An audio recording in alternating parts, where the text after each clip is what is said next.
Welcome back. I hope you are all fit and fine and you are practicing every single day. Today we discuss about use of have to and has to. আজকে আমরা আলোচনা করব have to এবং has to. have to এবং has to এই শব্দ দুইটা হচ্ছে আমরা যখন আমাদের কোনো একটা কাজ অবশ্যই করতে হবে তখন আমরা have to এবং has to ইউজ করব। এটা একটু বলে দিই, অবশ্যই কোনো একটা কাজ যখন আমরা অবশ্যই করতে হবে এই অর্থে আমরা হ্যাভ টু এবং হ্যাজ টু ইউজ করব।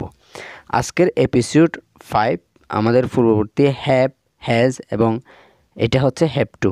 হ্যাভ এবং হ্যাজের ব্যবহার শিখতে চাইলে যারা এখনও দেখো নাই তারা তাড়াতাড়ি আমাদের যেই ইউটিউব চ্যানেলের যেটা লিঙ্ক আছে ওটাতে গিয়ে দেখে নিও। দেখো, আমাকে কাজটি করতে হবে, অর্থাৎ আমাকে কাজটি অবশ্যই করতেই হবে। আমরা এভাবে বলতে পারি আমাকে কাজটি করতে হবে, অবশ্যই করতে হবে। সেক্ষেত্রে আমরা হ্যাভ টু ইউজ করব। তাহলে আমি এখানে বলতে পারি I have to do the work. I have to do the work, অর্থাৎ আমরা কিন্তু এর ব্যবহার কিন্তু অনেকবার দেখেছি, তারপরেও এটা কখন কীভাবে ব্যবহার হয় সেটা কিন্তু জানতাম না। সেজন্য আজকে আমি একটা ভিডিও অনেকের কমেন্টের মাধ্যমে আমি এটা নিয়ে আসছি, আশা করি তোমরা বুঝতে পারবা। এখন দেখো, আমরা যদি এরকম আসে তাহলে হ্যাভ টুর পর কিন্তু সবসময় B1 বসবে, এটা কিন্তু মাথায় রাখবা। এরপর হচ্ছে অবজেক্ট। তাহলে এটার স্ট্রাকচারটা হবে কীরকম? প্রথমে সাবজেক্ট বসবে, তারপর বসবে হ্যাভ টু বা হ্যাজ টু, এরপর বসবে B1 হচ্ছে ভার্বের প্রেজেন্ট ফর্ম, এর হচ্ছে অবজেক্ট। এতটুকু মনে রাখলে হবে। এটা যদি মনে নাও রাখো তাহলে এই উদাহরণটা মনে রাখলে হবে। এটা হচ্ছে সাবজেক্ট, আমি অন্য একটা পেন দিয়ে দেখাই। এটা হচ্ছে সাবজেক্ট আর এটা হচ্ছে হ্যাভ টু আর হ্যাজ টু এই জায়গায় বসবে সাবজেক্টের পরে। এরপর বসবে B1, এটা হচ্ছে B1 অর্থাৎ ভার্বের প্রেজেন্ট ফর্ম। এরপর বসবে কি? অবজেক্ট। আমাকে কঠোর পরিশ্রম করতে হবে, এটা আমাকে প্রচুর পরিশ্রম করতে হবে। তাহলে এটা কি হবে দেখো তো? করতেই হবে, অর্থাৎ আমাকে অবশ্যই করতে হবে। এরকম হলে আই হ্যাভ টু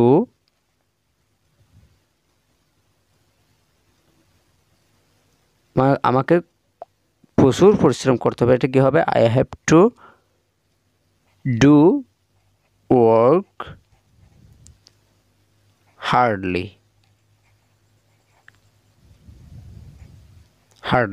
অর্থাৎ আমাকে খুব পরিশ্রম করে কাজটি করতে হবে। সেক্ষেত্রে আমরা কিন্তু হ্যাভ টু ইউজ করব। এখন কথা হচ্ছে হ্যাজ টু কোথায় ইউজ করব? যখন সাবজেক্টটি থার্ড পারসন সিঙ্গুলার হবে। এখন থার্ড পারসন কি? যখন আমিও না তুমিও না, অর্থাৎ আমি একজন তুমি একজন। এখন আমি এবং তুমি ছাড়া পৃথিবীতে থার্ড পারসন, তৃতীয়জন একজন যে ব্যক্তি আছে সেটা হচ্ছে থার্ড পারসন, অর্থাৎ সে। অর্থাৎ যদি এখানে বলি তাকে কঠোর পরিশ্রম করতে হবে, সেক্ষেত্রে আমরা হি হ্যাজ টু, এটা হ্যাভের জায়গায় হ্যাজ বসাবো। যখন I have to do the work, এই ক্ষেত্রে আমরা কি বসাতে পারি? হি has to do the work, এটা আমরা বসাতে পারতাম। আচ্ছা, আমাকে ইংরেজি কথা বলতেই হবে, এটা কি হবে তাহলে? I have to speak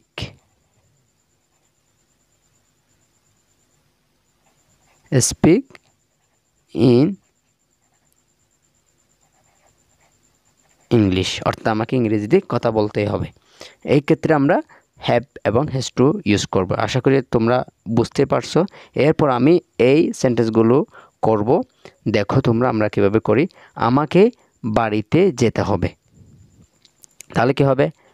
I have to go to home.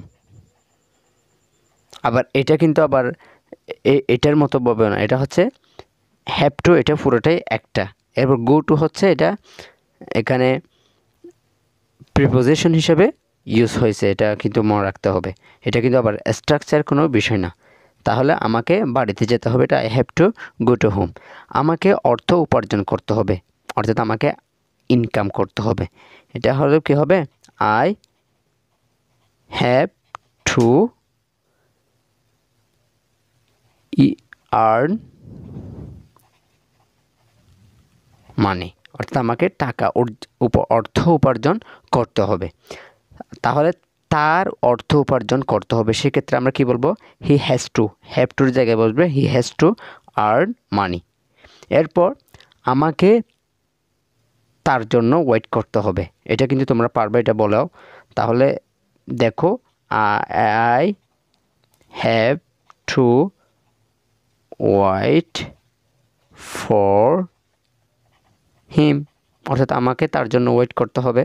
তাহলে আমাকে এখানে আসতে হবে, তাহলে তার এখানে আসতে হবে। এখানে আমাকে না দিয়ে যদি আমরা তার দিই, তাহলে কি হবে, হি হ্যাজ টু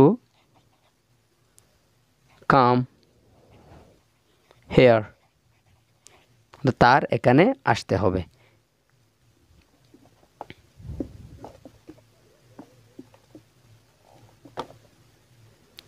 তার এখানে আসতে হবে।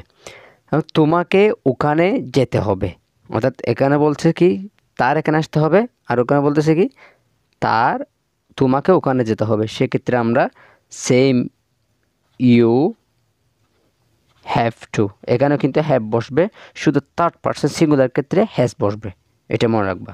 He has to go there, there, he has to go, you have to go there. এরপর আমি কিছু সেন্টেন্স তোমাদেরকে দিব, এই সেন্টেন্সগুলো তোমরা বাসা থেকে করে আনবা। এখন দেখো, আমাকে কেরিয়ার গড়তে হবে, অর্থাৎ আমাকে আমার যে একটা লাইফের একটা কেরিয়ার থাকে না, ওটা আমাকে করতে হবে। এই কথাটা কীভাবে বলবা, তাহলে আমি বলে দিই, একটা এটা বলে দিব, এরপর বাকিগুলো তোমাদের করে আনতে হবে। আমাকে কেরিয়ার গড়তে হবে, I have to build career, I have to build career, অর্থাৎ আমাকে কেরিয়ার গড়তে হবে, অর্থাৎ আমাকে আমার লাইফের যে একটা সেটেলমেন্ট, এটা আমাকে করতে হবে। তাহলে আমাকে সেমিনারে উপস্থিত হতে হবে, এটা করে আনবা। আমাকে আমি এখানে 5টা সেন্টেন্স তোমাদেরকে দিয়েছি, এই 5টা সেন্টেন্স মাস্ট বি করে আনবা। করে আনবা মানে কি, আমাকে তো দিতে পারবা না, কমেন্ট করবা, কমেন্টে যদি জানাও তাহলে আমি বুঝতে পারবো যে তোমরা বুঝতে পারছো, অ্যান্ড তোমাদেরও প্র্যাকটিস হয়ে যাবে। এরকম আরও এখান থেকে 10টা করে সেন্টেন্স বানাবা, 10টা সেন্টেন্স তোমার রিয়েল লাইফে আমি পড়াই যে এরকম 10টা সেন্টেন্স তৈরি করে তোমরা লিখবা, পড়বা, বারবার পড়বা। একটা সেন্টেন্স তুমি পারো তারপরও পড়বা, ইংরেজি হচ্ছে চর্চার উপর। আশা করি সব কিছু বুঝতে পারছো, আর যদি না বুঝে থাকো তাহলে কমেন্ট করবা, আবার এই একই বিষয় নিয়ে ডিটেলস একটা ভিডিও দেওয়ার চেষ্টা করবো ইনশাল্লাহ। তো সবাই ভালো থাকবেন, সুস্থ থাকবেন। আসসালামু আলাইকুম ওয়া রাহমাতুল্লাহ।